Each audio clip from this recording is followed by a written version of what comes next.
Hello there, and welcome to the KeenGamer Podcast. I'm your host, Mark O'Callahan, and we have a fun episode for you guys today. Joining us to the panel, Noah Rosenthal. Noah, how you doing? I'm doing good. How are you? Pretty good. A little tired. We're recording this during America's birthday weekend, so woo. But someone who is not celebrating with us is Daniel Boyd. Daniel, how are you? Is it that insane over there? Is it like just fireworks and machine guns and all the kind of South Park stuff, or is that just like a big joke? Because that would be really disappointing. In my head, everybody's just out in the street with their money cannons and firing T-shirts at each other and stuff. Like, it's just madness. Dan, America's celebration is like the games you play: Sniper, Metal, Gunfire, 4. Yeah, That sounds about right. Okay. yeah. Everyone's got their own take on patriotism, and we all celebrate how we celebrate. Yeah. Unfortunately, my neighbor See- celebrated a little too hard with fireworks, so a little tired. I'm one of the worst Scottish people. Like, I'm not patriotic at all. Hmm. I'm getting married next year, and everybody at the wedding always has a bagpipe person, and I'm like, absolutely not. I hate that noise. See that? No, it's not happening. Sorry. Because isn't that great podcasting? Bagpipes. Yeah, right. Yeah, but bagpipes and kilts and tartan and no, none of that. I'll have whiskey. That'll do. That's the only Scottish thing that I'm having at my wedding. There's always one guy at a wedding, any wedding I go to, that always wears like a kilt. And no offense to that guy, but it's like, what, you want to stand out? You couldn't wear a white suit, so you have to wear a kilt? Stop it. Stop upstaging the couple. But enough about my wedding plans, because we are talking all sorts of things, including Obi-Wan Kenobi, highly anticipated Disney Plus show that just finished up about a week or two ago. I think it was last week. Time's irrelevant. But we are also talking about the Nintendo Direct and Sucker Punch saying, hey, if you're looking for Sly Cooper and Infamous, no. But enough about that. Let's talk about the games we're playing right now. So, Daniel, this is funny because I'm a big Breaking Bad fan, and there's so many Gus Fring memes out there. And you're playing Far Cry 6 starring Giancarlo Esposito. How do you like it? So I've always enjoyed the Far Cry games. I think 3 was the peak. 3 was incredible. It really opened the door to the Ubisoft open world formula. Far Cry 3 is probably where that really got perfected. Not as hot in Far Cry 4, and Far Cry 5 was just, yeah. Far Cry 6 was one of those games that came out a while ago, and I was like, do you know what? I'm going to wait until I've got a PS5 to play that. And it's fine in a Ubisoft open world sort of way. You know, it's not breaking any new ground. It's really everything's quite middling across the board. Like the gunplay, the voice acting, the graphics, like nothing's mind-blowing, but nothing's bad. It's just fine. The one thing that is extraordinarily poor is the driving. How that game's been out for as long as it has, and they've not patched the driving controls, I don't know. Everything you drive, whether it is a big truck or whether it's a small motorbike, it feels like you're driving a tank. Like, it doesn't matter what vehicle you're in. It feels so heavy. It feels like you're dragging a trailer full of, like, I don't know, 4x4s behind you. It's just everything feels so heavy, and the controls are just not intuitive and janky feeling, and it doesn't feel up to the standard of, like, you know, the modern generation, like with the PS5 controller, the DualSense and stuff. It just, I don't know, it feels dated. It feels like a controls to a bygone era. So the driving is really frustrating. What I've been doing instead, you can fast travel around the map. You can either just fast travel on the ground, or you can do like an airdrop, so like you're jumping out of a plane, I guess. So you just spawn in the air and then just wingsuit to wherever it is you need to go instead of driving, because it's way easier, way faster. But you shouldn't have to do that. You know, there's driving mechanics in the game for a reason. There's cars in the game, and it doesn't feel fun to use them. So that's really bothering me. It's a really big kind of downfall of the game, especially a game that's been out for as long as it has. It just feels like something that should have been addressed by now. But It's other than that, it's okay. You know, it's got its kind of Far Cry quirks. It's a Ubisoft open world game. It is what it is. But yeah, it's all right. Do you remember if a dog? Because that just made me think of the dog, like it's in a little wheelchair. Chorizo. That was the best part about that game. Yeah. Chorizo's the best part about the game. See, this is what it sort of feels like, though. It feels like they've got, you were talking about Giancarlo Esposito earlier, who, don't get me wrong, amazing. I'm glad that guy's getting loads of work. I really enjoy him. But it kind of feels like they got him and they were just like, right, we don't really need to do anything else. We just put him in the game and then that's it. People will buy it, you know, because he's big just now. It really, I don't know, the story is just mediocre and the rest of the cast are not very memorable. And yeah, I don't know, it seems like a bit of a yearly cash-in type game. You know, it feels like an update to Far Cry 5 with, I don't know, some new skins and DLC. It doesn't feel like a real groundbreaking step forward, unfortunately. That is a wild accusation at Ubisoft. I am so shocked. I'll say anything. You know me, I'll say anything. And the thing is, I bought Far Cry 6 when it first came out. And I enjoyed it. And because I'm trying to remember, I know it came out in October, but I'm trying to remember when. And I think Guardians came out a little while after. And I played that and I just didn't really look back. I never really played the Far Cry series, except a little bit of 5 when they had like a free demo out. But PlayStation Plus, part of it is the Ubisoft Classic. So what is it? Far Cry 3 and 4, they're on there. I downloaded 3. I haven't played it yet, but I think I might. Because I hear nothing but good things, and I know like the main villain, like he's always on like the best of list. Yeah. Michael Mando's performance is vast in that game, is a high point for the series. I do wonder, though, what it would be like going back to Far Cry 3, because I think at the time it was such a step forward for Far Cry 2, which was super kind of bare bones in comparison. Far Cry 3 felt like there was a lot more meat on the bone, and it felt like a real step forward, whereas that was 2 generations ago, you know, so I don't know how that would look now going back to it, but I'm sure it's still a fun time, and I'm sure his performance is still enjoyable. Probably better than anything in Far Cry 5 or 6 anyway. And I do love like the setting of Far Cry 6. I love the music in it. Like, there's a lot of good stuff. There's no like outwardly like bad stuff, but I do have to agree, like, I'm not a fan of the driving. But yet again, I wasn't a fan of driving in 5, so I thought it was just like a series thing. But it's just like, it's there. I don't know what it is. It feels worse. Maybe it's just something that I've not seen a while since I played a Far Cry game. You know, I played Far Cry 5 when it came out, not touched a Far Cry game since. So maybe it is just because I've kind of forgot how bad it was, but it seems worse. You know, having played through every one of them except the first Far Cry. This seems like the worst in the series. I don't know what it is. It feels so heavy and janky and just horrible to control. Like, you try to turn and you're coming off the road, and you can click a button so that it will just follow the road, but it doesn't really follow the road. You still need to keep your thumb on the thumbstick, and it's no good. And granted, like, I'm a big defender of Assassin's Creed, so it's not like I'm like, boo Ubisoft, except for, you know, their practice of businesses and treatment of employees. But the games, I like them. Yeah, I don't hate Ubisoft. You know, you go in. I never go into a Ubisoft game expecting something. You know, I keep saying how this game isn't groundbreaking. I didn't go in expecting that. I never go in expecting that to a Ubisoft game.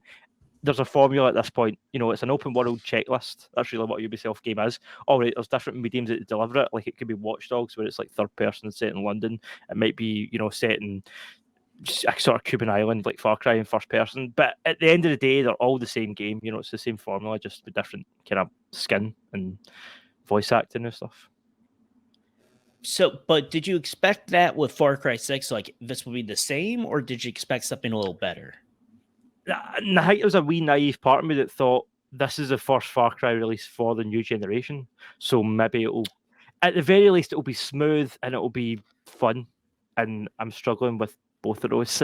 It's not smooth and it's kind of fun, but it's not, it's not like, oh, I can't wait to get on and use the wingsuit or get on and blow that space up. It feels like you're going through the motions. So it's like, right, okay, mark the map, go kill the guys, take over the base, right, go to the next place. I don't know, it seems quite mundane and quite by the numbers. Maybe I've just become kind of numb to Far Cry games, but it's not exciting me anymore, unfortunately. The romance is gone. Now you're just in like, you want that 7-year itch. Yeah, that's me, Far Cry. Unfortunately. Anything else you want to add before we move on? I'll finish it. I'll keep playing it. I do have Guardians sitting there waiting to play. I also have Watch Dogs Legion. I've got a few games to get through. I do want to get Far Cry out of the way first because, as I said, I've played every game in the series up until now. So I'll finish it and see if my mood changes, if my opinion changes.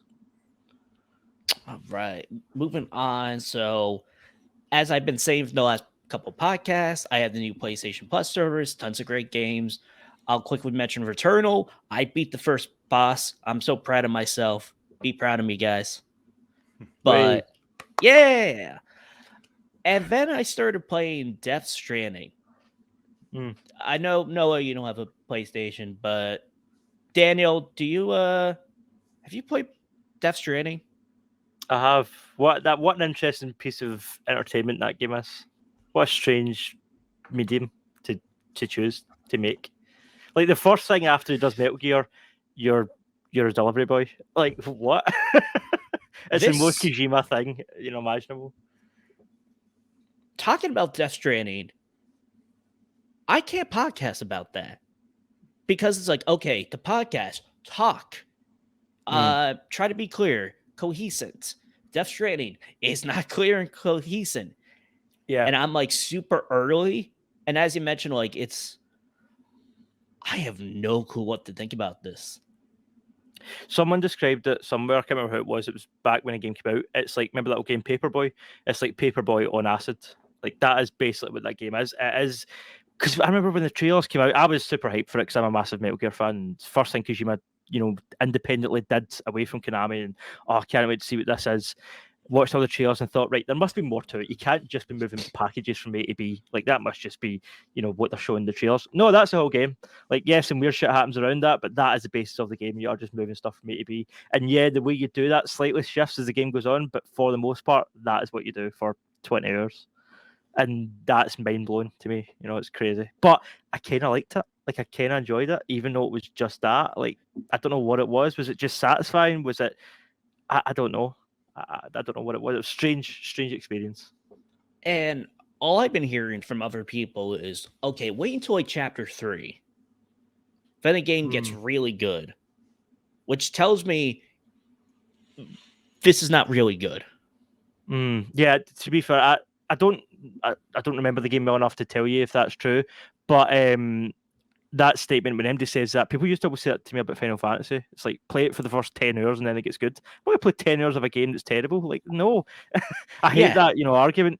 So no, I don't think... I agree with you. I don't think that's a sign of a good game when somebody says that. Like, for a TV show, hey, if once you get past, like, the American Office, once you get past the first season... It's only 6 episodes. It's quick. You can finish it, but like gameplay and video games, that's a whole different area. And what is this game? I don't get it. If this is like, if you took like an indie art house movie of like, what does it mean? What does it mean? And you decided to turn it into a AAA game. With a crazy cast of well-known actors and incredible, beautiful art and graphics, and strange.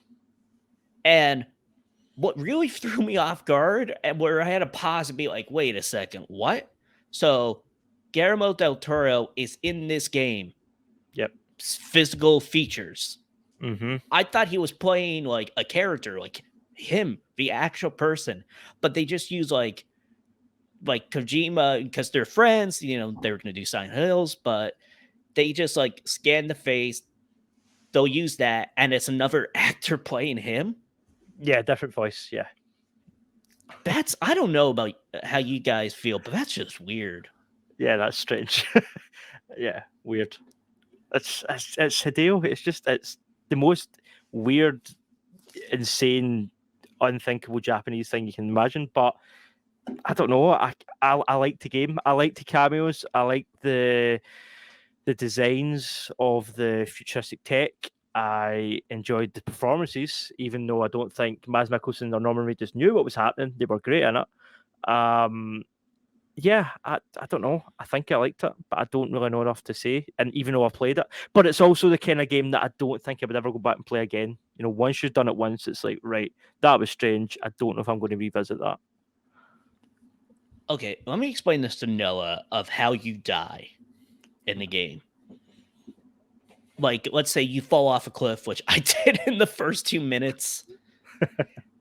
And then after I did this thing, I'm like, all right, I got the package. Let me jump. I immediately fell off a cliff, which was not a good sign. So instead of like you die, it's a title screen or whatever, something happens, you are transported to, I want to say, an aquarium of how I kind of view this.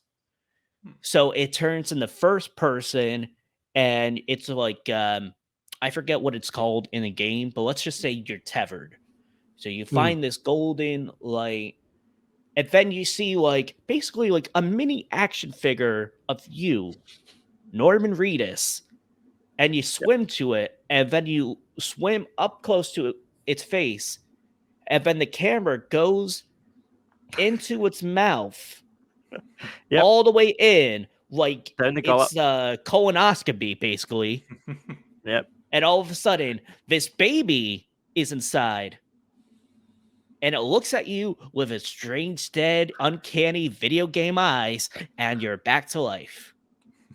Welcome to the Death Stranding, Noah. Sometimes it will be sucking at something, it'll give you a thumbs up. Yeah. Or it'll wink at you, or something strange. Yeah. Or the thing is, like, actually, like, playing the game, I like it. And I do love, like, the little, I don't know what to call it really, but like these indie music experiences. Yes. Like all of a sudden, like the camera will pull back and you're still playing, you're trying to get through the locale, and it's some like indie band just playing like if you guys know like Of Monsters and Men, like Dirty Paws, Little Talks, that kind of those songs, if you remember, it's that kind of music, which I really dig. But, and it's like, oh, you gotta do this and that, like the whole story. I don't know. And maybe I'm like a little less because I'm on the premium PlayStation Plus. So yeah, $18 a month and you get a whole bunch of good stuff, but we won't get into that. If I paid $60 for this, or 70 because I'm playing the director's cut, I would be mad. I would get the outrage. And granted, I've only played like in chapter 1. So this is very, very early first impressions. I wasn't mad because I was going into expecting something super weird. You know, it kind of lived up to his, you know, what you thought it was going to be in terms of how strange it was. I did kind of hope that by the end I would maybe understand that a bit better, but you don't really, or I didn't anyway.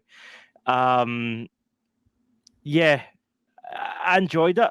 I don't know if I would ever go back and play it again, but the fact that it happened, you know, the fact that Sony put all this money and resources behind this insane idea. I mean, if it was anyone else, it wouldn't have happened. You know, if it was any other creator, this would never have get made. And probably I wouldn't have liked it as much, and other folk wouldn't have liked it as much. But because of the reputation and the pedigree that Kojima has built up, I think there was a lot of goodwill behind this game. I don't think it was much of a financial success. And I don't know. I mean, there's rumors. Norman Reedus apparently said that they were making a sequel. I don't know if that's true.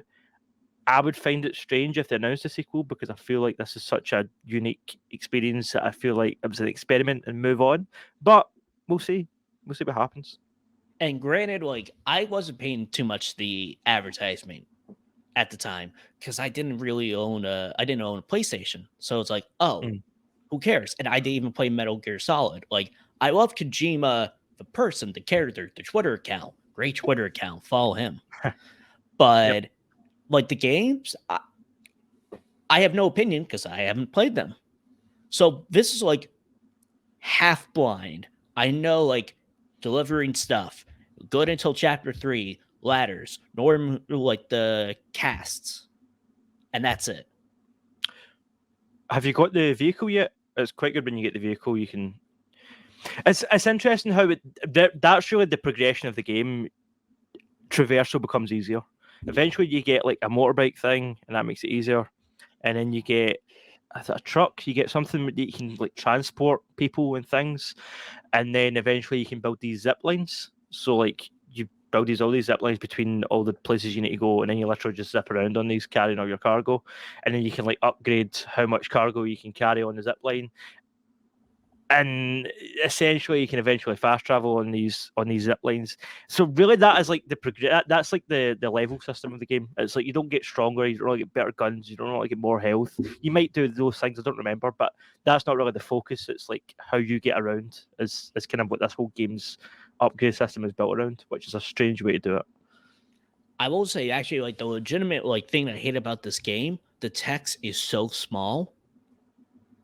Now, the dialogue, you can change it big, but like, hey, you got to deliver this package, all that. And I'm like, looking like, what? Well, that's not great. I thought that was changeable. That's a shame it's not. Like, when you're delivering packages and like you have like that menu, you can't change the size. Or maybe I haven't found a way. Like, if dialogue, like, hey, Dan, like, that's a bit bigger. But the actual menu text and all the things that they explain of how to play the game, I don't know how to change.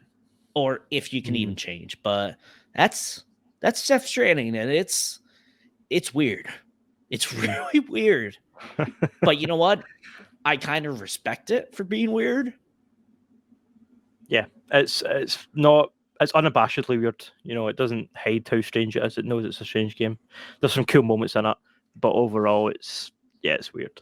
Like, it's a weird art house thing, but maybe just because I have a good image of Kojima in my mind, it doesn't feel pretentious.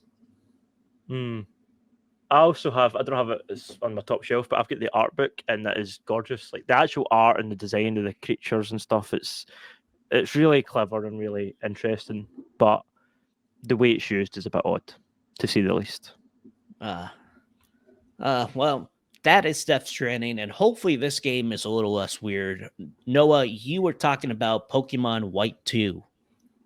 Indeed. I hope that is the actual name of it, because if you abbreviated it at all, I have no clue. I'm not a Pokemon guy. That is it. It is the sequel, the only really direct sequel in Pokemon ever to the first Pokemon White, and it was Black and White, then Black and White 2, direct sequels. So yeah, so these sequels are pretty good too. Like, they kind of felt a lot of the criticism from the first ones and decided, all right, we're going to change this map a little bit, make this a bit more exciting. And it really worked out. It's really one of the best Pokemon storylines that they've ever had too. Like, very, very real consequences, very real emotion. It's good. So what I like about Generation 5 is, like, over the years, I've kind of accumulated a lot of items between my Gen 5 games. I always, like, if I'm going to start a new game, I'll trade all my items to one game, then restart one. So I have everything. So I've got a whole bunch of lucky eggs, a whole lot of XP shares, and like macho braces, things like that make training the Pokemon a whole lot easier. So it's real easy to just hop in and play Pokemon White or Pokemon White 2 again. Did it deserve a sequel, in your opinion? I wouldn't say deserved. To me, it was more about redeeming the first ones, which honestly, looking back nowadays, were underrated at the time. Like, people were too hard on the first Black and White games, and I see that now. As a let's see, that came out when I was in maybe 6th grade, a really long time ago. So So, I was at that age like, oh, I hate everything that isn't what I want it to be. Okay, so yeah, so a lot of people I think had that same idea, but really Gen 5 is very, very good. Now, who was your starting Pokemon? This time I picked Oshawott. I have a Samurott now. I have no clue what that is, but I'm very happy for you. Yeah, it's the water type Gen 5 starter. So yeah, it ends up kind of looking like a seal with samurai armor, kind of. Seal Lime? What's Seal and Samurai combined? Samuel? Sea lion. Yeah, it's called. It's called Samurott. It has like these like shells on it that are meant to resemble armor. Oh, that's pretty cool. Do you get actual weapons, or is it like its arms or blades? It doesn't really have actual weapons. It has this pointy, like spear-like shell on its head. Dope. So it's a rhino. Yeah, kind of. Samurai, rhino hide. Again, what's not good podcasting? Bagpipes, trying to explain Death Stranding, compound words, trying to force compound words. We're off to a great start. Woo! Woohoo. Don't worry, guys. We'll get to Obi-Wan soon. But anything else about Pokemon White? That's really about it. I'm at I think the 6th gym now. I think I've beaten 5 gym leaders. So yeah, so I'm getting pretty far. Then I'll probably have it wrapped up pretty soon. Awesome. Well, guys, that was the games we're playing now. So let's move on to the news. So I know everyone's always excited about a Nintendo Direct, aka, you gonna share anything about Breath of the Wild 2? And Nintendo's like, no, stop it now. It's a mini, okay? But guess what? This Nintendo Direct Mini was actually pretty good, like really good. There's a lot of good announcements. I think the most notable thing is Persona 5, Persona 4, and Persona 3 are all coming to the Switch. I know that's been highly requested for a while, so good on them. One of my personal big exciting things, Mario plus Rabbids Sparks of Hope, is coming in October, because I made a wish last week and I said, please, for the love of God, my most anticipated game of the year, please give me a release date. And I thought it was going to be God of War Ragnarok, but it was actually Mario plus Rabbids. So careful what you wish for. And then a whole lot of stuff. But Noah, you're a Nintendo fan like me. What did you think? Yeah, so the word mini really was interesting. That is as if they are trying to lower our expectations because they know really what big Nintendo fans are looking for right now is Breath of the Wild and Pokemon Scarlet and Violet. So they're thinking well, if we're not announcing anything with those, then people are going to be disappointed, I guess. But this tactic they've adopted of because their hardware is always inferior to Sony and Microsoft, so they kind of try to make money off of old games by just releasing them on their current console years after they initially come out. It's interesting that it works. Every time I'm surprised. Really, people are excited for that. Don't you have an Xbox, a PC, a PlayStation? But every time they're like, oh, awesome, I can play this on the Switch. But Noah, that's exactly your point. I'm one of those people who are so excited because I get to play it on the Switch, aka portable. Right. That's true. I've played Assassin's Creed on, of course, all the consoles, but portable, I'm in. Yeah, that's very true. And now that there's no DS, it's all going into the big money console. Which, yeah, pretty good point. And I'm not mad at that. You could also say they've tried, well, not just them. A lot of companies are trying to replace handhelds with mobile devices. It's really interesting to see that working. Like Fallout Shelter is huge now. Like I'm amazed. Like really, people play that. Like people that don't play like Can and Fallout play that. Yeah, but what if mobile had Ruby on there? This is a very side note thing, very off topic. But I was thinking about Noah last week because I'm starting to get into a new Dungeons and Dragons campaign, or at least creating a new character, and I'm thinking Noah would love Dungeons and Dragons if he already hasn't played. Have you played? I've never actually played. No. I think you would be either a good dungeon master, aka someone who sets up the world and does all the voices, or be someone who creates their own character and just thrives at it. Yeah, so I'm just giving you the personal recommendation on that, Noah. Yeah, I'd totally be open to trying it. It's just a lot to learn. Oh yeah, but 100%. If you have a good DM, then you're all good. But Daniel, out of curiosity, are you a Sonic fan? No.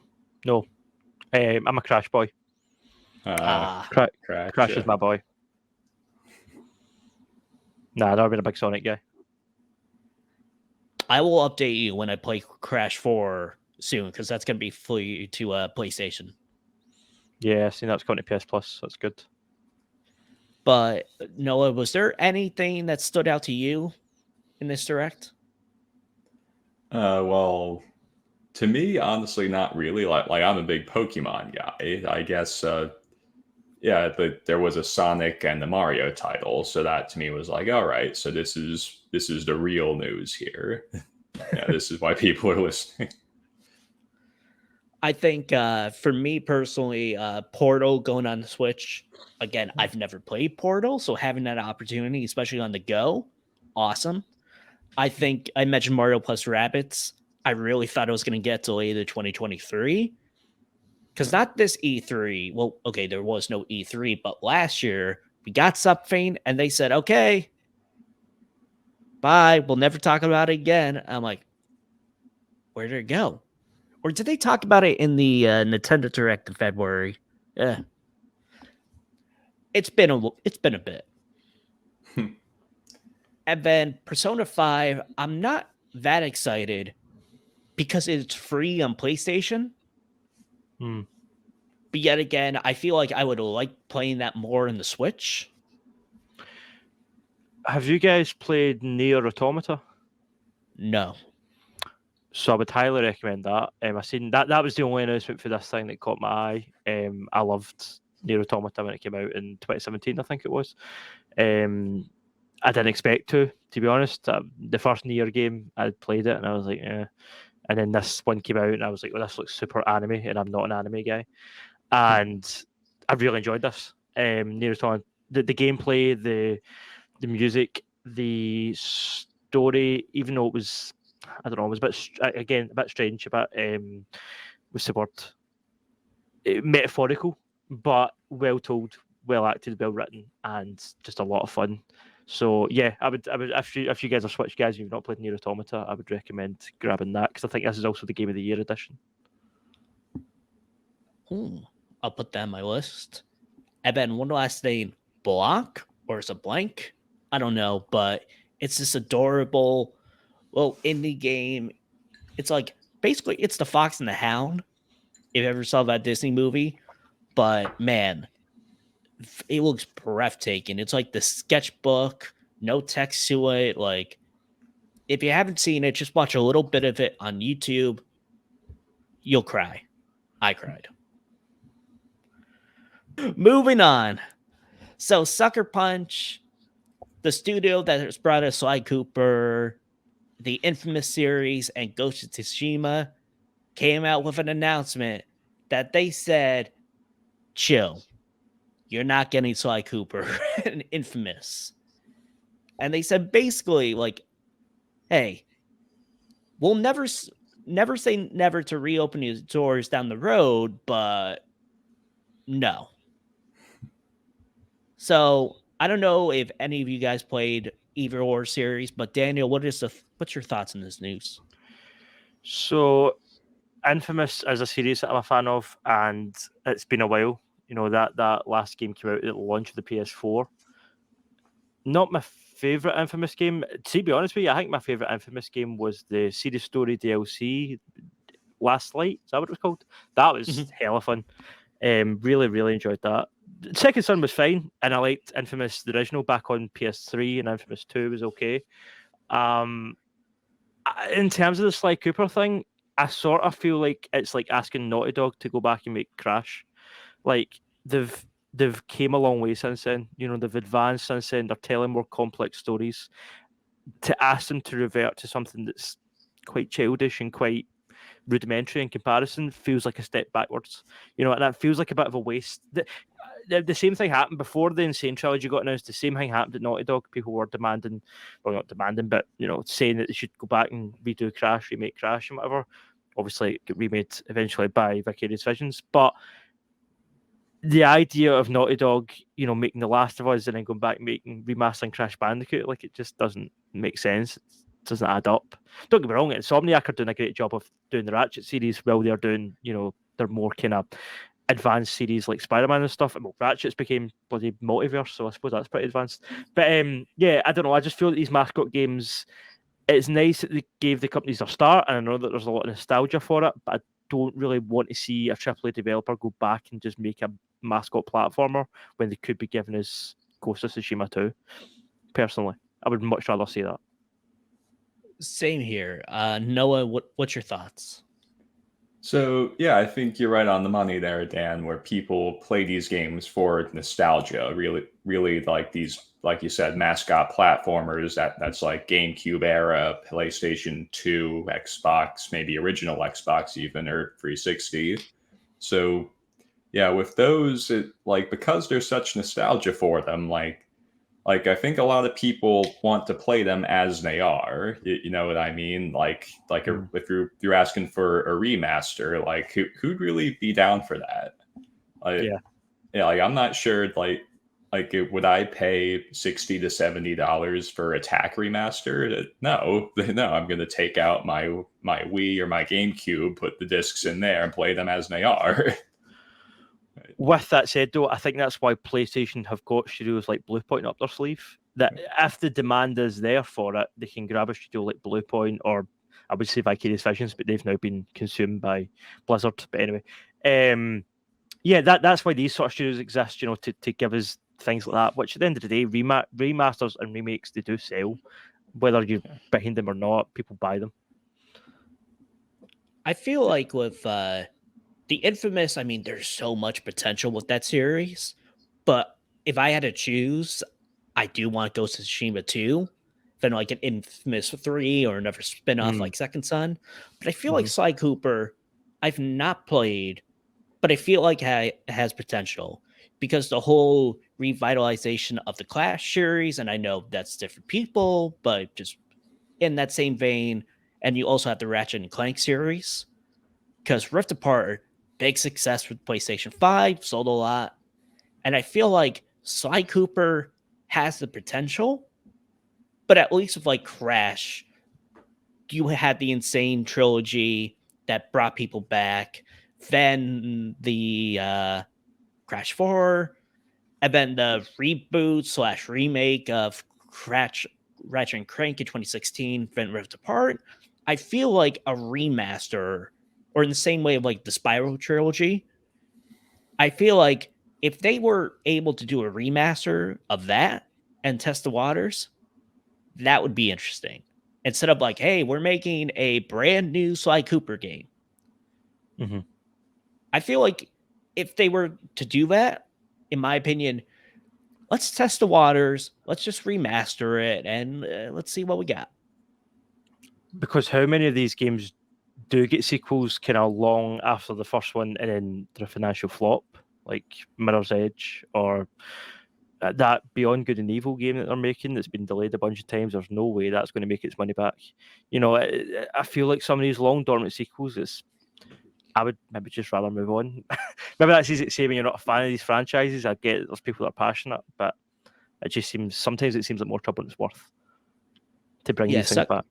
Sucker Punch was like, hey, we gave you a Sly Cooper inspired costume in Ghost of Tsushima. What more do you want? A game? Yeah. Get out of here. Yeah. But that was the news. Not a lot of news, but hey, some good story. But guys, Obi-Wan not only came out, it's all done. The series or potential movie that we always wanted is all gone. Noah, you are the Star Wars fan. Let's just jump straight into it. What did you think?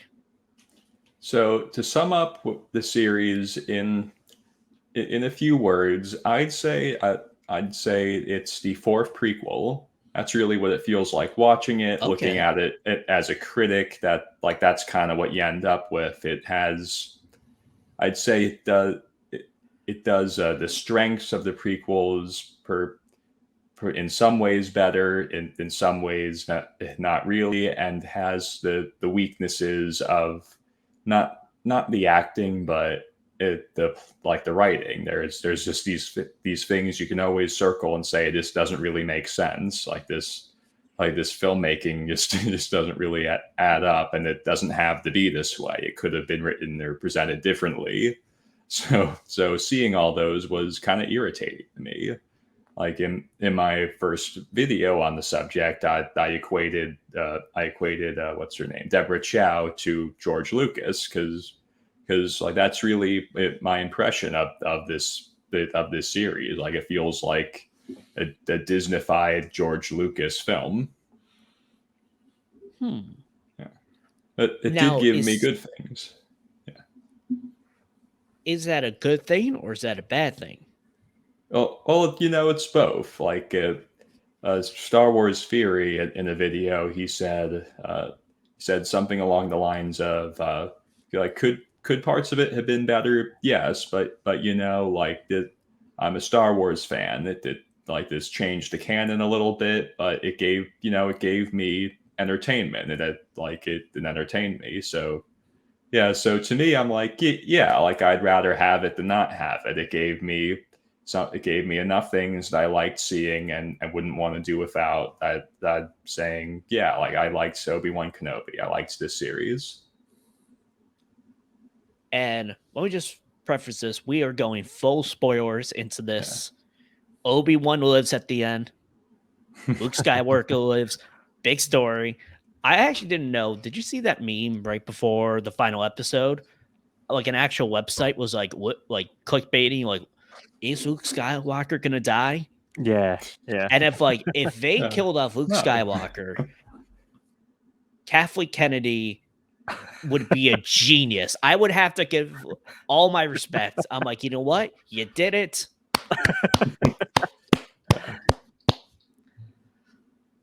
Thank you.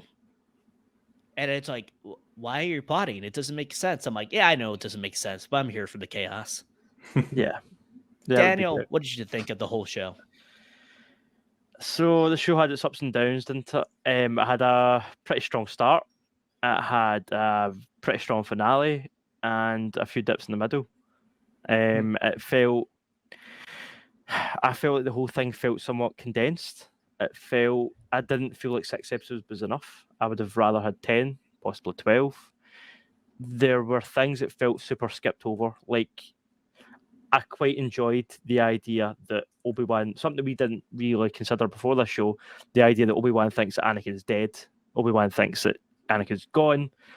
Oh my God, what a revelation. He's not gone. Here he is in this big robot suit with a big red lightsaber and a big breathing machine. Oh my God. And then that revelation, you get like a 2-minute back to tank scene where it has a flashback, and then that's it dealt with, and he moves on to rescuing Leia for the 4th time. It just, everything felt just so that should have been a whole episode, or at least half an episode, just him processing that information. And it felt super condensed and super rushed, and I just feel like the series could have done me more room to breathe.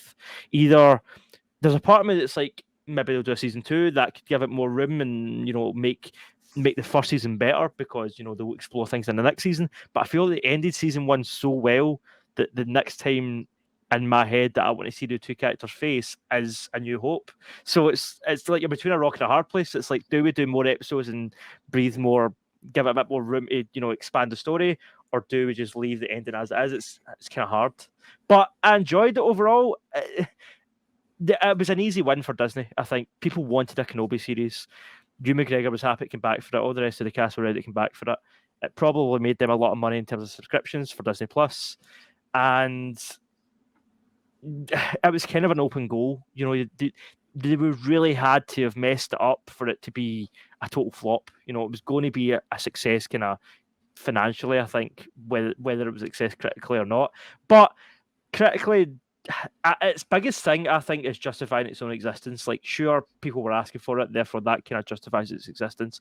But if it wasn't for that, do we need to see this story really in between?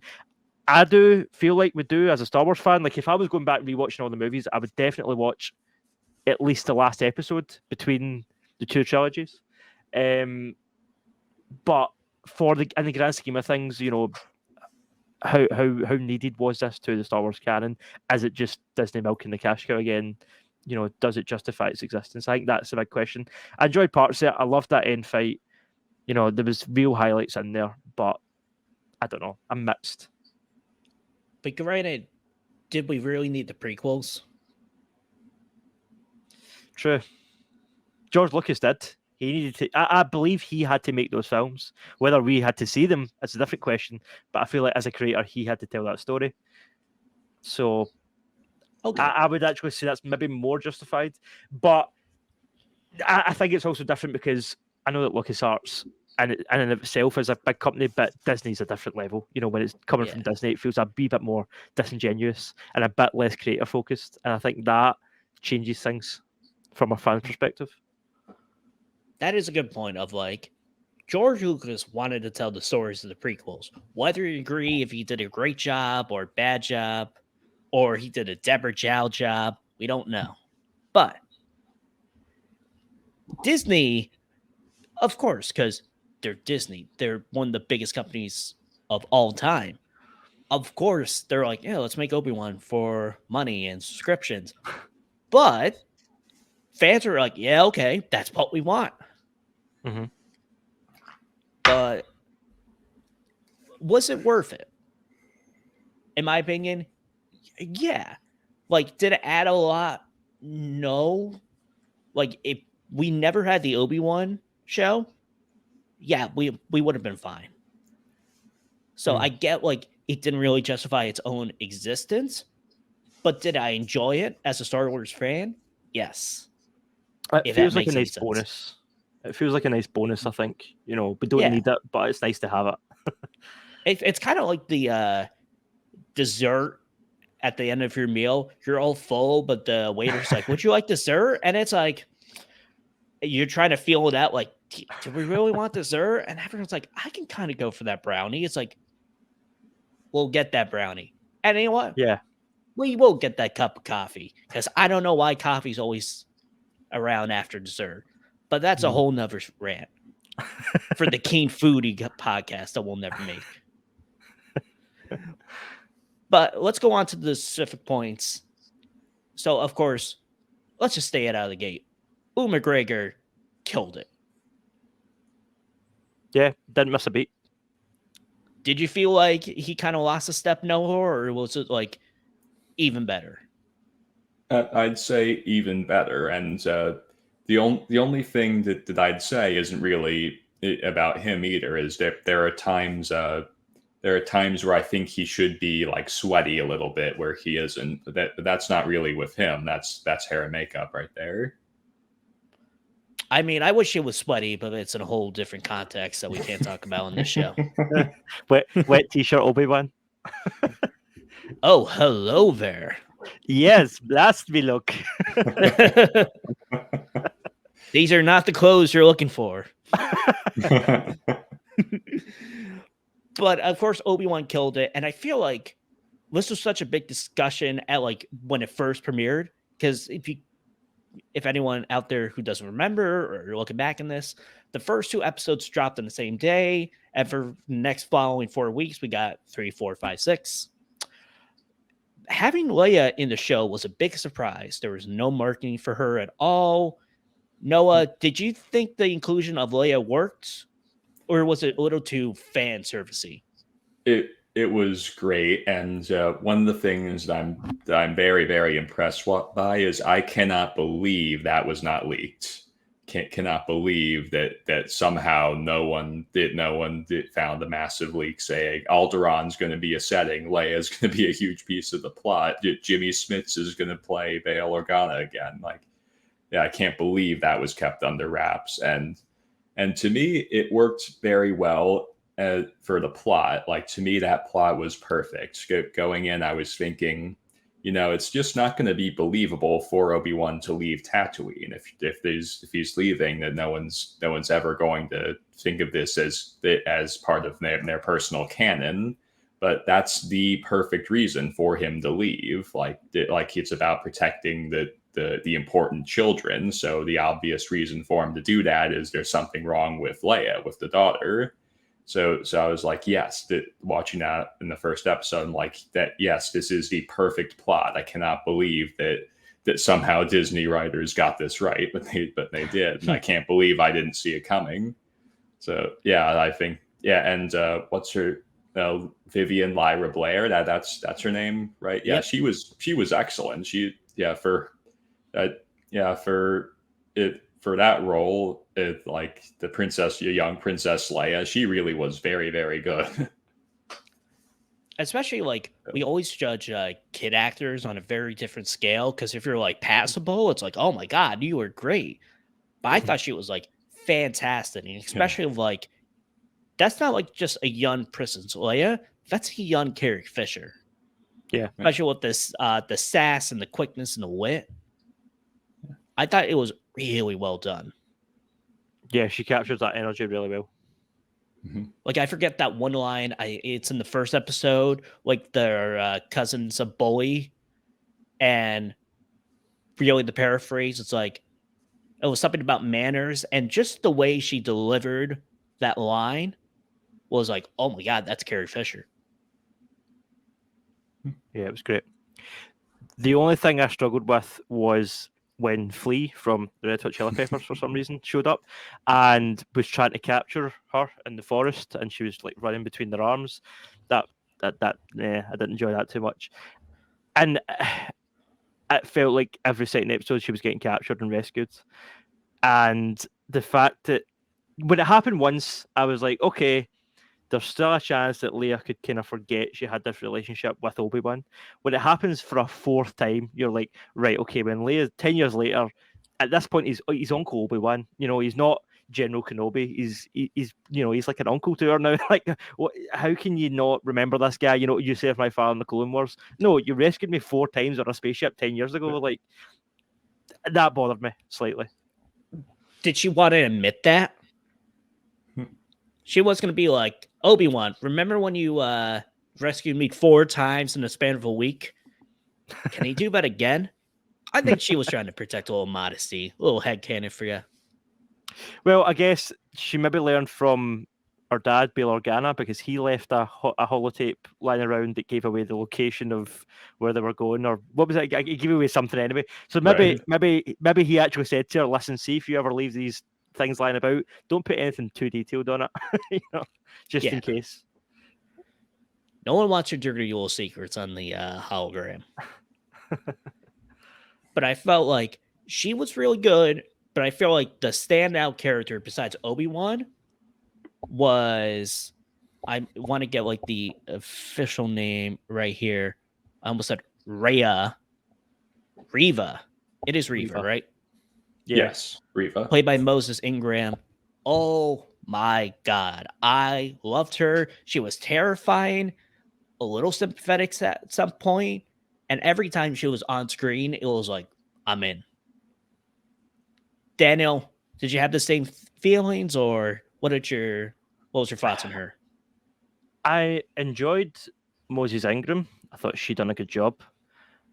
I think the character's plan to take down Vader is one of the dumbest things I've ever seen play out on television. Like, how did she think she was going to just take a swing at him? Like, what? Fair point. How dumb Fair are you? point. That bothered me quite a fair bit. I was like, this isn't a clever character. This is a dumb character. But the performance was great. I thought she was solid. The writing for her could have been a bit better. I would have liked to have seen the character either die or go full circle and become good again. You know, she kind of didn't. Okay, she didn't kill Luke at the end, but that was, and then she brought him back to Owen and Beru, and then she just left. You know, either she should have like helped Obi-Wan, you know, like outright said, right, I'm going to help you fight Vader or help Leia and Luke or whatever, or she should have died. I think this kind of half-baked, oh, I'm still a bad guy, but I'm not actually going to kill the kids because he's Luke Skywalker and we can't do that.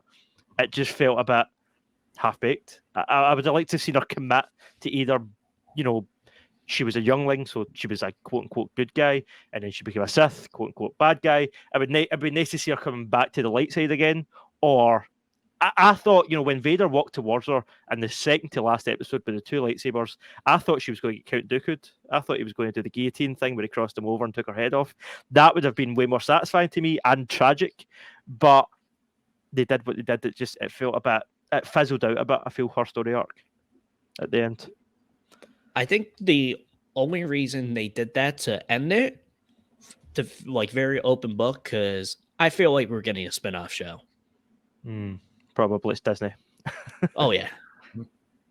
Yeah. Whether you like it or not. God for him, I like it.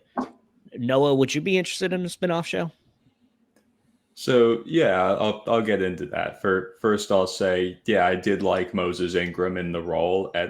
I'd say she was underwhelming compared to the other actors, but no, I didn't think she was bad at all. And I really liked her in the role. She sold the really tough woman aspect really well. Like if I'm Haja in that alley, I'm not happy. Like, oh no, is this red lightsaber lady going to kill me? I'd say I kind of agree. I think she should have died, and that's like when I say Disney-fied. Like, yeah, I absolutely think that that really would have been more tragic and more satisfying to the viewer for her to die in that scene, and also more believable. I mean, Vader, as Anakin Skywalker, he killed her as a youngling, did the same stab through the gut, but she survived that. So I assume that she's going to die this time. It's just not believable. It sets up the whole Tatooine thing, which to me was like, I'm not loving this. Like, you know, we're watching for the rematch between Vader and Obi-Wan. This is kind of a side thing. So in terms of a spin-off show, I think that they've talked about doing a second season. I think that like their characters can be explored again, but it can't star Obi-Wan again. So a spin-off show, I think I could definitely see and get into that. It's just like, if it were to star Obi-Wan again, like I feel like he's complete now. Like, we saw him transform from the broken man that he was into the old man that he is in A New Hope. To me, that's finished. So I feel like it'd be a mistake to revisit him again as the main focus. I think they are going to make a season 2 because Kathleen Kennedy, I don't know if it was right before or right after episode 6. Actually, that's weird. Calling it episode 6 just makes me think of like what movies you're talking about. Part 6, I guess. Right. So before or after Part 6. Jedi. Exactly. So yeah, Kathleen Kennedy right before Return of the Jedi. But she, to paraphrase, was like, hey, if there's a lot of fan interest in Obi-Wan, we're looking at a second season. So Kathleen Kennedy's like, yeah, we're getting a second season. It's not like Kathleen Kennedy's like, really? No fan interest for this Obi-Wan show? Okay, bye. No, of course we're getting one. So, Noah, you don't think any Obi-Wan in the future? Well, no, I could see him back. I wouldn't want him to have yet another rematch with Vader. That to me would be too much.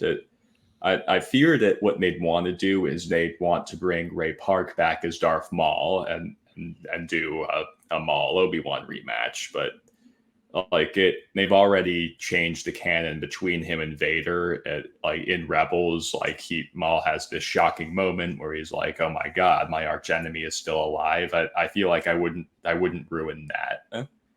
Yeah, like that rematch was one of the most like perfectly done scenes in Rebels. Like that's really the only thing that I tell people to watch Rebels for, is that one scene between Darth Maul and Obi-Wan Kenobi. So I really wouldn't mess with that. I could see Darth Maul back like in Ahsoka, like that. I'd like to. To me, I wish they would explore Maul's victories more than his defeats. Like that, to me, that's a character people root for. So I'm continuously surprised that they focus on when he loses and not when he wins.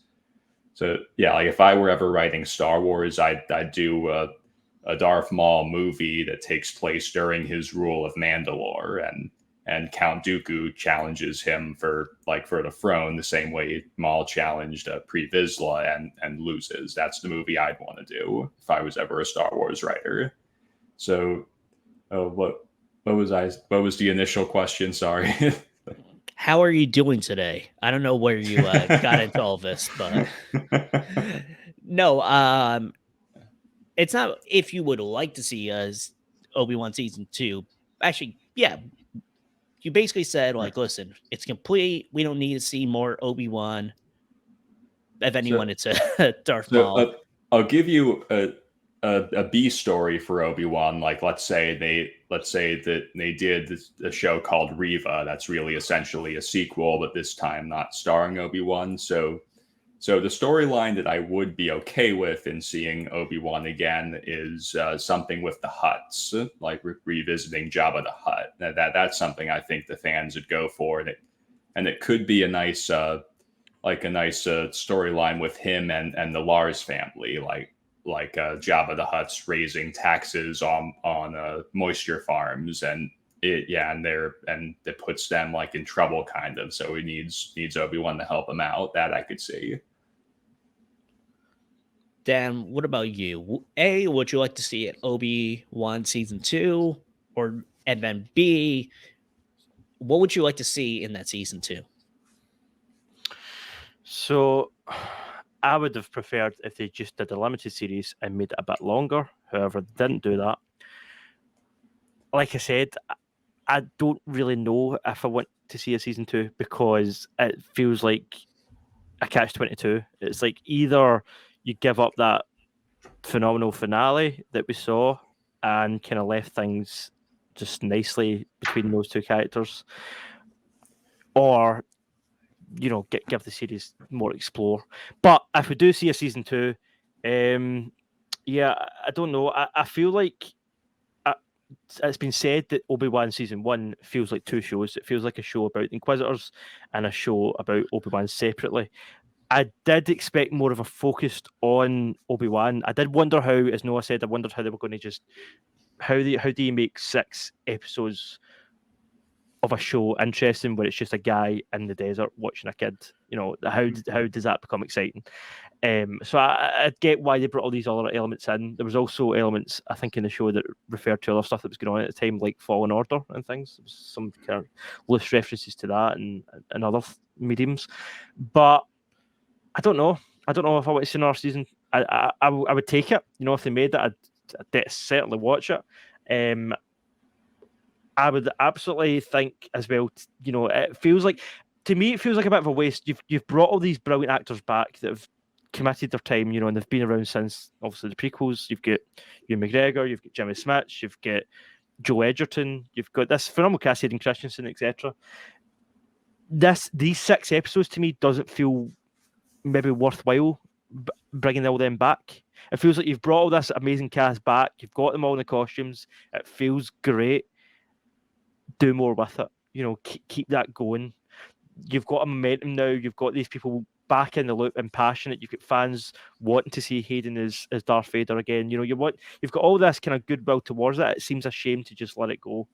So yeah, I would definitely take a season 2 and curious to see what they do with it. But Yeah, the inclusion of Darth Maul would be cool. I mean, I wonder if they would. No, I mentioned that episode of Rebels. I've not seen any of Rebels other than that one scene. I wonder if they would maybe try and recreate that in live action. If that would be interesting to explore in a live action setting. Keep it faithful, but have Ewan McGregor and Ray Park play it out. That could be interesting to see. They obviously teased Darth Maul and Solo, right? So we've seen him in live action since he was cut in half. So we know that, for a fact he is out there. So, yeah, I think that could be an interesting aspect to explore in season 2. I kind of hoped he was going to show up in season 1. I was hoping for a cameo or a mention or something. But, yeah, there's more to be done. There's more stories to be told. And as I said, the actors are ripe for it. So I would like to see it, I think. I mean, if we're getting season 2 and we get no Qui-Gon. Yeah, that too. Because I love, like, at the end of Revenge of the Sith, it's like, Yoda's like, hey, you're going to be hiding now, but you got your boy Qui-Gon. Everyone's like, oh, great. He has company. Nah, he didn't get company. Oh, here's something I want to see from season 2. Use more of John Williams' original score, please. Because the audio teasing that they did in this season was, like, so strange. I mean, they used Duel of the Fates for the trailer and it wasn't in the show. It's like, what? Why do that? It's so strange. Fan service. Yeah, like that's the kind of fan service I don't mind, because I feel like nostalgia and memories and stuff are so tied to kind of the audio, the sounds. I feel like, sure, the visuals, like, yeah, you can show someone something they've seen when they were a kid and be like, do you like this? But to hear that original score, it brings back feelings of how you felt the first time you saw it 10, 20 years ago. And I think that could have been used more effectively. There was a YouTube edit going around of that final fight between Vader and Obi-Wan, and someone had put Duel of the Fates over it. I watched it and I felt like it was much better than what was in the actual show. However, it has since been taken down by Disney. It's been hit by a copyright strike, unfortunately. But that video was really cool while it was up, and I really hope that they lean into that a bit more. Don't be ashamed of the amazing score that Star Wars has. Like, lean into it, use it. Use your legacy and your nostalgia, and use that to boost your story. Like the way that No Way Home did.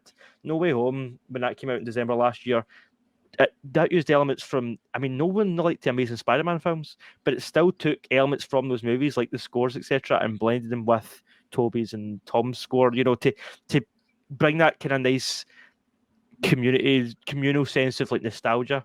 It's like, this is your Spider-Man and that's my Spider-Man, but hey, we're all enjoying this film together. Same thing with Star Wars. There's kids that are growing up just now with this show. This is like, maybe it could be their introduction to Star Wars. But if there's parents sitting down with their kids, they might want to hear the original scores. I feel like it brings the audience together, and it's just a nice kind of bow that gets tied around the feel of the show that they kind of missed out on, I feel like. But with it's interesting how you brought up No Way Home, because they used Rammy's and Mark Webb's score. Yes, but done masterfully by Danny Elfman, and the score I think of is Hans Zimmer, and we won't get into that score because it's like 5 people doing the score. It was like Hans Zimmer, Alicia Keys, Pharrell Williams. Again, We're not getting into that. Now, No Way Home used elements of that score to contribute to Michael Giacchino's score. Yeah. Do you want, like, I don't want to say, it's basically like a remix, but are you talking about like the full Duel of the Fates? Or are you talking about like elements? Like, so I feel like with Darth Vader's like final scene after he talks to the Emperor, which we'll get into that because why? I feel like you hear like the full Imperial March, but done differently. And maybe you heard it before, but that's when it was like fully realized. So that's what I'm trying to say. Like, I think, gotcha. Okay. I think you need to earn it. Like, see if you had sprinkles of that Duel of the Fates score, in the previous episodes. Maybe in episode 3, you got a wee slight hint of it when they're fighting in the sand, and then maybe a slight hint of it when Obi-Wan's having his flashback in episode 4 with the Bacta tank, maybe just a slight wee couple of notes, and then that last fight you get full on Duel of the Fates in its entirety. That's, to me, that's earning it. You build up to it and then you go, here you go, here's your nostalgia, but it's not just, oh, well, let's just play an old song because it's an easy, positive for the show. It feels earned, and I feel like that's with all these kind of legacy sequels and prequels and whatever they're doing now. I feel like that's the thing. There's nothing wrong with nostalgia. There's nothing wrong with using nostalgia, but use it as a building block to progress what you're doing to advance the story. Top Gun was a good example of it recently. It took elements of that first story and it built on them. No Way Home did the same. And then you've got things that just seem like a lazy nostalgia bait and cash grab. Yeah. And The Force Awakens. Yeah. But I feel like, listen, this is fan service. This is nostalgia. You might as well go all in. Again, I don't think you should use the full Duel of the Fates. Okay, if they did, it'll be awesome, and I wouldn't complain about it. But I feel like the smarter and I shouldn't say smarter, but best of both worlds, you incorporate it into the score instead of just trying something new. You do have the legacy of the score, might as well use it. But I feel like I'm surprised we haven't talked about this guy yet. Okay, we did for a little bit. Hayden Christensen. And I feel like I'm not talking about in the show. I'm just talking about outside of the show with the fans. He's had a redemption. Because the prequels, there are some elements from the get-go when those movies came out. Everyone's like, oh, Ewan McGregor was great. And Ian McDermott, is that his last name? McDermott. Yep. I'm like, please tell me it's not like McDonald and I just really messed it up. But everyone was dogging on Hayden Christensen until I want to say 2019 or maybe it was last year's Star Wars Celebration. He came out for a panel and the fans loved him. And he's not a bad guy. He seems like a great guy. Definitely not problematic or toxic. So he's automatic plus in Hollywood. But now he's finally back in Star Wars. Was it worth it, Noah? Yes, it was. So like I've said before, let's not pretend that the Star Wars movies have ever been shining examples of brilliant acting. They have not. They have long been scrutinized for poor acting. Whoa. Harrison Ford, my good friend.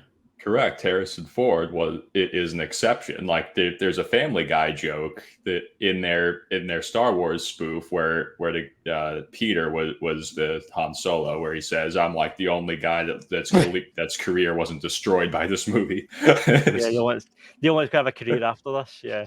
Two notes. One, the Family Guy spoofs of the Star Wars, that whole trilogy is the best Family Guy episodes, and you have to watch it. And two, those are good. I forgot I was going to do my Luke Skywalker whiny, come on, I want to be a fighter. Anyway, but go on, Noah. Yeah, so, it's not fair to Hayden that he takes the blunt for a series that's never been known for great acting. And to me, in Attack of the Clones, by professional acting standards, he was bad. In Revenge of the Sith, he was better. I wouldn't say he was great, but I wouldn't trade him. If I could go back and say I'm the cast Anakin Skywalker differently at this point, I don't know that I would. I guess I can't think of someone that I would replace him with. I may go for someone that's maybe a bit more gruff looking than him. He has a very very clean shaven kind of shiny man appearance. He's very pretty. Yeah, right. He's a pretty man. I might go for someone a bit tougher, a bit more gruff if I wanted to really sell the fallen hero thing. I would say if you want to recast Anakin, because I don't think it's Hayden Christensen's fault. I think George Lucas did not do a good job of directing the actors. Like, even Samuel Jackson was not good, and he's mother loving Samuel Jackson. Yeah. But the only person I can think of, you replace Jake Lloyd with someone a little older, around 18 or maybe 20, age up the character, Leonardo DiCaprio. Fresh off the Titanic. He's a big star, but we are not fan casting the Phantom Menace yet. But how did he do in the show, Hayden Christensen? So, like, from what he said, it like usually when Darth Vader is acting, it is him in the suit. But there are times that it, like, when you see all of his body, including the feet, that it isn't, because Darth Vader is taller than he really is. So sometimes it is someone for, like, to make up the height difference, but whenever he's acting, usually it is Hayden in there. So yeah, and I believe that he does the voice through like you were saying, there's this voice machine that James Earl Jones kind of owns, right? It's not him doing the lines, it's this machine with, like, I think Hayden talking into it. It's not him, and not a lot has come out of it, but Mark Hamill had something similar, and it's not like the actors, it's more of Disney. Okay. Like, I think James Earl Jones did it, but they use audio from other things. Like, it's complicated because they didn't do in The Mandalorian for Mark Hamill, but they did it in the book of Boba Fett. I don't know. And I couldn't really find any more details about that. Hopefully we get credited more. the machine and audio that they did it from Book of Boba Fett, but that was confusing.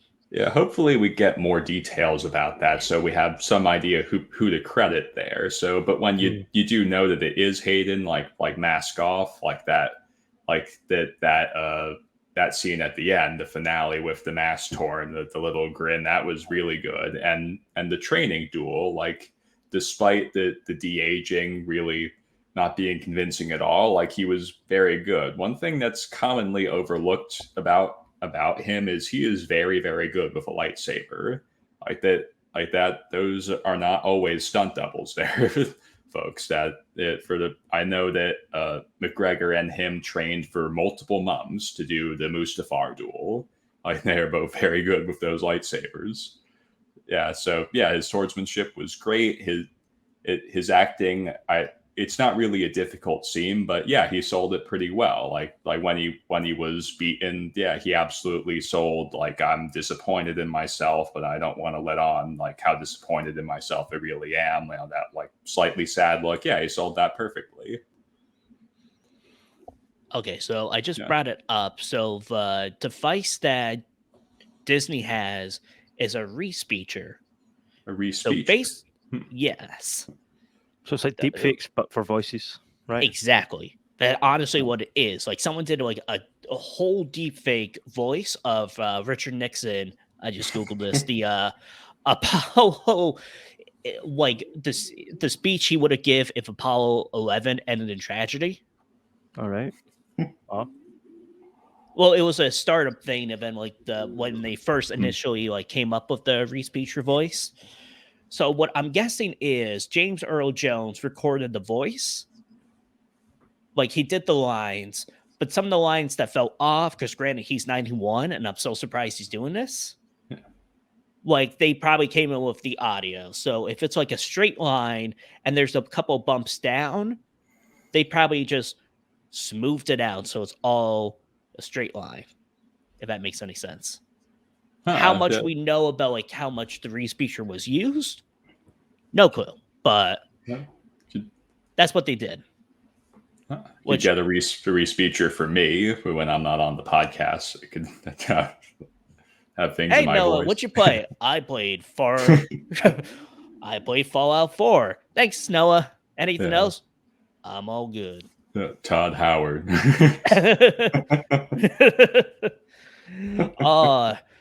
Oh my God, we can have James Earl Jones, Noah, and Richard Nixon on the podcast. I am not a crook. I do not like Fallout 6. Too predictable. So Yeah, I was saying, I was actually mentioning on my other podcast, Pop Shock podcast, that it's actually really interesting that Darth Vader has went from being like an amalgamated performance back in the day when it was David Prowse and James Earl Jones, and then it was I don't remember the name of the man that played him in Return of the Jedi, but he's went from that to just being kind of Hayden Christensen, and now it's almost as if he's back to being this amalgamation of different performances. And I don't know, but I think it makes Vader as a character a bit more scary and a bit more threatening, because I was speaking in our podcast about kind of other scary characters. You take someone like Pennywise, for example, you know at the end of the day that that's just Bill Skarsgård with makeup on. You know, as scary as he is in his performance, when he takes the makeup off, he's just an actor. Whereas Darth Vader, because it's this kind of Frankenstein's monster of performances, there's not really one person who you can say that's Darth Vader. And I actually think that adds a bit of kind of mysticism to the character. You know, I think it makes him a bit more of a kind of just he only really exists within Star Wars. Like Darth Vader doesn't really exist in our world. He just exists in Star Wars. And I think that's kind of cool. You know, I know that's not on purpose, but credit to them for pulling that together and making. The other thing about Vader is, and again, I've said this before in my other podcast, but he's consistently threatening through the whole of Star Wars, and that's a long time. You know, to keep that up for decades and decades is pretty impressive. You know, he still feels like a presence and a threat every time he's on screen, and you know, fair play for being able to create that so consistently over the years, I think. That's a good point. Because I feel like there wasn't a moment of like, oh, is it really that scary? I feel like as the appearances went on, he's gotten scarier. Yeah. And because, you know, that in this period of time, he's really in his prime power-wise. You know, this is when he's extremely kind of at the height of his powers. Yeah. Also, just to talk about Hayden briefly, that scene at the end where the mask cracks and you've got the two voices playing together, I feel like that the writing was great, which helped, but I feel like Hayden's performance in that scene made up for everything in the sequels, made up for the don't like sand line and everything else that he's been sort of made fun of over the years. I feel like his performance in that scene and Ewan McGregor's performance was so solid and so phenomenal that, you know, it was like, yes, that is Darth Vader and that is Obi-Wan. You know, I know that they weren't technically the originals, I guess, because Alec Guinness and stuff, but at this point in time, you know, they have owned those characters. You know, they've made those characters their own, and they've really earned that, I think. And I feel like there's this one look that he gave in episode 5, Hayden Christensen. I think it was episode 5, or maybe it was 4, when Rhea like flashbacks to like, hey, I was the youngling, and the close-up of his face when he had the hood. I don't know why it always like stuck out to me, because A, he looking good, and B, it was good acting. Because I don't know who said this, but like in Revenge of the Sith, his acting like dialogue wasn't good. It's a combination of like directions he got from George Lucas and George Lucas's writing. But the look that Hayden Christensen gave, like the face acting, so good. And that little, like, as you mentioned at the last episode, like the half crack, and I think you can like see a little tear dropping down of like the rage and the pain of like, you didn't kill me, I did. It's just like, oh, that hurts. But it feels And so it's good. like, again, Hayden Christensen is good. He's just not good in Star Wars, like a lot of other people in the prequels. I think the movie is almost Glass. Go watch Glass. Glass, I don't know. Look at his IMDb. I won't do your job for you. But we talked about the big stuff in terms of characters. What is some of your favorite moments? Noah, go. Yeah, so we've already focused on the finale quite a bit. So I also really liked in the third episode where Vader burns him a little bit. Like to me, like it was Disney. It was Disney-fied. Like it should have been done a bit better. The dilemma there is continuity with A New Hope. You have to keep the scars on places that aren't shown, which is convenient because he usually wears all that robes. So yeah, I would have done that a little bit more horrifically, like maybe had him lose his legs. Like he kept trying to run away, so I was thinking Vader should just cut off his legs, make it so he can't, but then you wouldn't have as much to burn. So yes, so yeah, I was a fan of that until the escape. The escape was not believable, very sloppy, but yeah, like that him in the fire, like feeling some pain. Was like, man, this is good. This is really good. Yeah, especially like him. I don't know what was scarier, like the end of episode 3 or Rogue One. And you know that scene. Darth Vader, he has the rebels in the hallway, right. And the one guy was just like, let us out. Right. And it's like, you guys are screwed. For me, it's Rogue One. He was scary in episode 3. That scene where he's walking down the street and he's snapping all those necks, pretty scary. But that scene in Rogue One's just spine tingling. What a moment. And they did also lift a technique from that scene. Obviously, it's totally pitch black and Vader sparks a lightsaber and it's a red light, kind of washes everything out. That last scene, the choice to make that kind of sundown, and the only thing really lighting the battle was the two lightsaber swords was a great shout, because it just looked phenomenal. And seeing the reflections on Vader's helmet of the blue light and the red light, and obviously it's metaphorical for the dark side and the light side, and it just looked phenomenal on screen. It looked really good. Yeah. Daniel, what about you? Yep, the last fight, that was what made the whole thing worth it. That's really what justified this thing's existence for me. It's what justified bringing all these actors back. It's what we wanted going in. We were like, let's see, the two of them fight. Like I said, we've never really seen Vader in the suit fight Obi-Wan in his prime. By the time we get to New Hope, the two of them are a lot older. The choreography back in the day obviously was what it was in the 70s. So we've never really seen them full on, at the height of their powers fight with Vader in the suit. Obviously Mustafar was way more flippy. You can't do that if he's got the big robot legs. So yeah, it was nice to see that. Other than that, yeah, I enjoy seeing Leia. Some of her lines were great.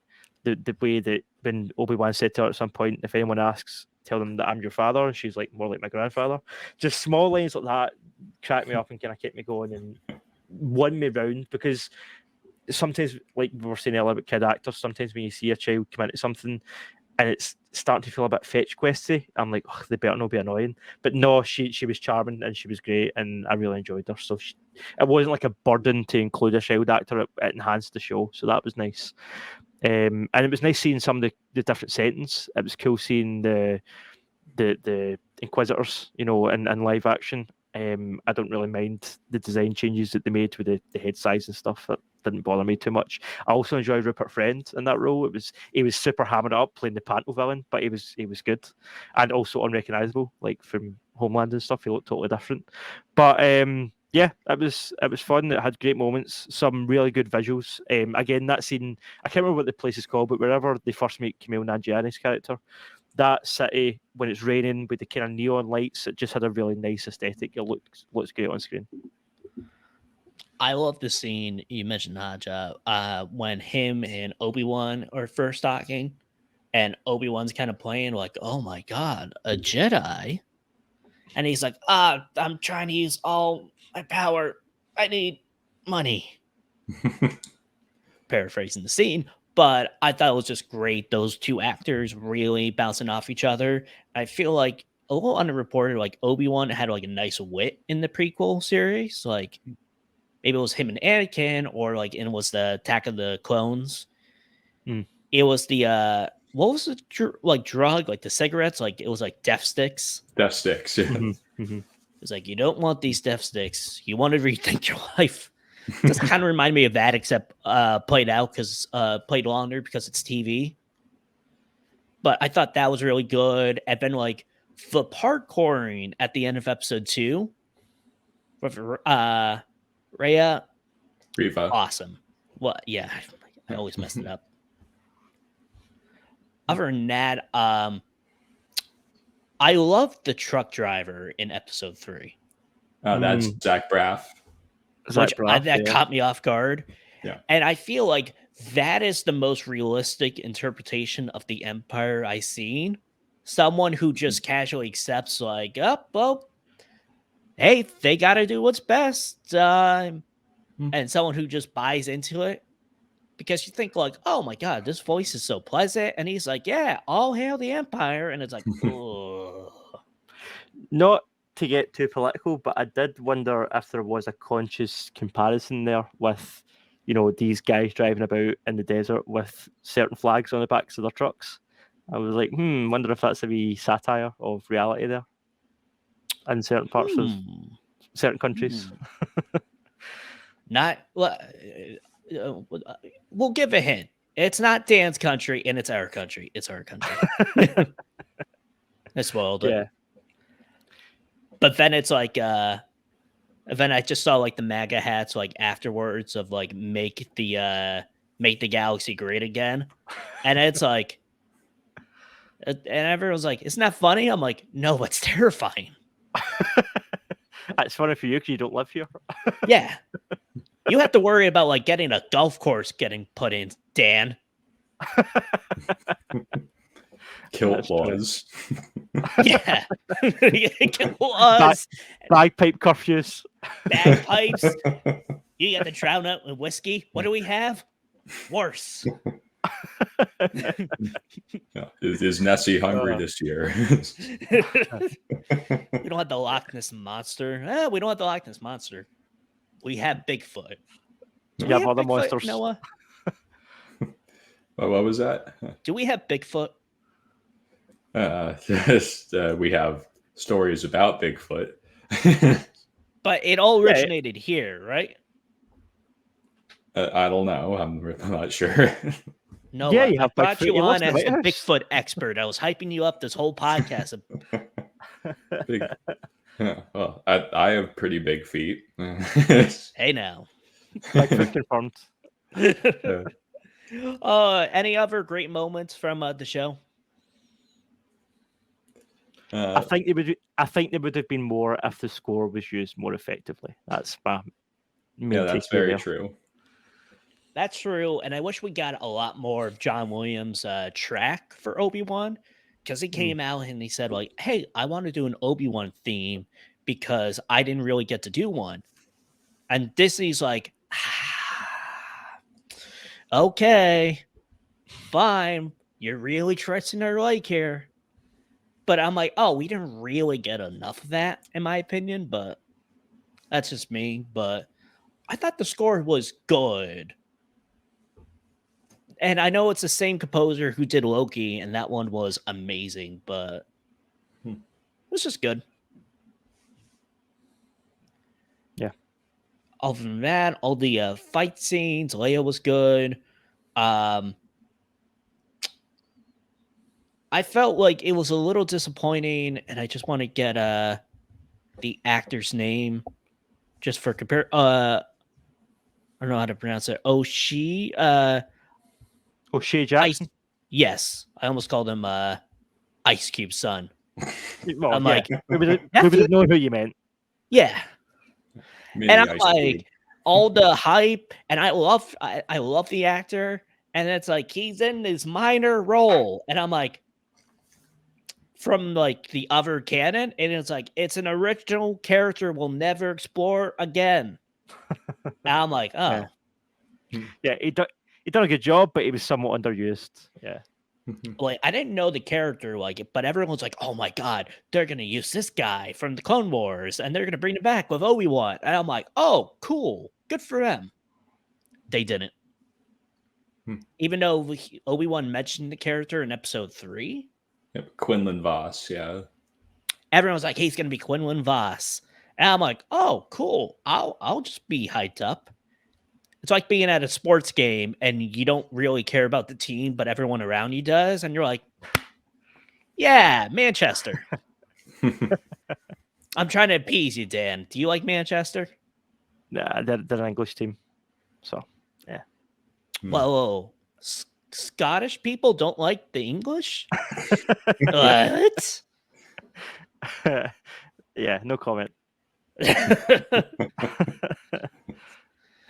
But anything else about Obi-Wan before we wrap this up? Go with Ewan McGregor. Are we going to rate it? Because that's Yeah, all right. I still don't know. I was going to where rate that I was going to ask that after. I'm still trying to say where it sits, numbers wise for me. Because some episodes it's up and some it's down, and it's trying to work out an average is kind of hard. By the way, as soon as he said hello there, I was just angry and I just yelled at the internet saying, like, you happy? He said it. You knew it was coming. You knew it was coming. I actually didn't until like, hey, do you want to introduce? Hey, you want to talk to Luke? And I'm like, oh, this is going to be the hello there. And then it's like, okay. I kind of liked it. And that we didn't talk about the kid playing Luke Skywalker. Like he really was good in the little time he got. Like that's like innocent, curious smile on his face, and that scene was perfect. Like a person. It was good, but it was very, very limited. Right. Yeah, this series had to have three things. It had to have that pose with the lightsaber. It had to have Vader versus Obi-Wan, and it had to have a hello there. So the fact we got all three, not bad, right? Not bad. Yeah. It's not good either. Guys, what do you rate this? I'm trying to think of like a number out of 10 hello there's. I give this an 8. It's pretty good. It's solid. And whenever I'm thinking about like Star Wars or prequels, I will revisit it. Like as soon as I'm thinking about like Star Wars and like wanting to rewatch, it's a whole different mood. It's something I can't like casually come into. Because once I get into that mood and I'm just realizing maybe I should stop saying like, oh yeah, when I get into the mood, I go to Star Wars. Yeah. When I get that Star Wars itch. Head tails. Slightly better. Engage light speed. I just give it's 8 out of 10. The acting was great. Ewan McGregor knocked it out of the park. Moses Ingram, I loved her. Hayden Christensen, for the little we got on screen, like with him, not just in the suit, and he did a great job in the suit. And you got to give credit for him for that. All the other stuff, like I feel like episode 4 was the only big dip. Like, okay, but everything else was really good. And maybe if episode 1 and part 1 and 2 were on separate weeks, this might have been like a 7.5, but I think it was a smart decision by Disney. Because part 1, again, when you call your movies episodes, and then you talk about episodes in the actual show, that has to do with someone from the prequels that you're talking about those episodes. So it's like midichlorians. I don't understand it nor care. It just 8 out of 10. It just feels right. Noah, out of 10 hello there's, what do you give it? I'm gonna go 7.5 hello there's. Hello. So it would just be like in episode 3 when he was like, hello. Yeah. Just That's hello. Yeah. Hello the. There's no Hello. R at the end, but there's hello the. Yeah. Hello. And then the character interrupts and it's like, ooh, they're so sneaky. Right. Daniel, what about you? Out of 10 hello there's. Yeah, I'm right there with Noah. I'm 7.5. I don't normally like doing 0.5 scores, but I'm not an 8 and I'm not a 7, so yeah, so 7.5. It was everything we wanted it to be. I don't think it exceeded any expectations. There was sloppy parts to it, but I enjoyed enough elements of it that I'm glad it exists. Awesome. So, any last minute things you want to mention about Obi-Wan before we wrap this whole show up? Hello there. Well said. Worth it. Worth All it. right. So that was the KeenGamer Podcast. We had a great time with you guys today. Talked all things about Obi-Wan, Nintendo, and now I kind of want to play Far Cry now. Daniel, where can people find you? You can catch me on YouTube and Facebook and Twitter and Instagram at the Pop Shock Podcast. This week we have an episode going up discussing the Elvis movie that just came out, and we are also going to upload a legacy episode about video game adaptations, the best and worst of video game movies. So yeah, look out for that, and you can also follow me on Twitter at danboy95 for all my KeenGamer articles. I love the memes about Fat Elvis in the movie when he's all sweaty, especially the hot one memes. Do you know what I'm talking about? I've seen the hot ones. Yeah, I've seen that. Oh, spicy so wings. good. Noah, what about you? Where can people find you? Yeah, so you can find my YouTube channel on YouTube. Type in The Black Rose, and there'll be a nice picture of a burning rose. If you can't find it, add the word Bethesda, and it should come up. So I hit 50 subscribers a little while ago, so it is happening. In the next video, I'll be revealing the mother of each of Jarl Balgruuf's children. Oh, I thought you said of your children. I'm like, whoa! What? Get this man 100. Get this man subscribers. Yeah, so it's a big Skyrim mystery for the guys that aren't Skyrim fans. So but I'll be unveiling the answer when I'm finished. I'm kind of wrapping up shooting for it, so I've still got to record, got to edit, and I'm thinking there'll be a watch party for it because this is the big secret that I'm unveiling here. So we got to make this epic. Again, we are not revealing the mother of Noah's kids. So subscribe to Noah because he's got mouths to feed. Yeah, Noah. Little ones on the way. I didn't know the Black Rose was basically like the Maury channel. I'm continuously surprised by how many of the mysteries pertain to someone's maternity. But yeah, aren't we all? Yeah. But you can definitely check out KeenGamer.com. We have lots of great articles about movies, TV shows, and of course, all things gaming. We've got some great guides up there, some reviews, previews. That is KeenGamer.com. Please rate us 5 stars on Spotify. It helps us bump in the charts so more lovely people like yourself can listen. And Daniel and Noah, great news. We're now on Apple Podcast. Right. Hell yeah. Yeah. Whoever's in charge of Apple, I keep forgetting your name. I call him who? I'm not sure either. It's it's not. Satan. I'm like, Jeff Bezos, please respond back. And they respond, it's not even Jeff Bezos. Come on. But I'm pretty sure it's Lucifer. Ayo. I don't have a good joke to top that. So thank you very much. We hope you guys have a great day. Bye.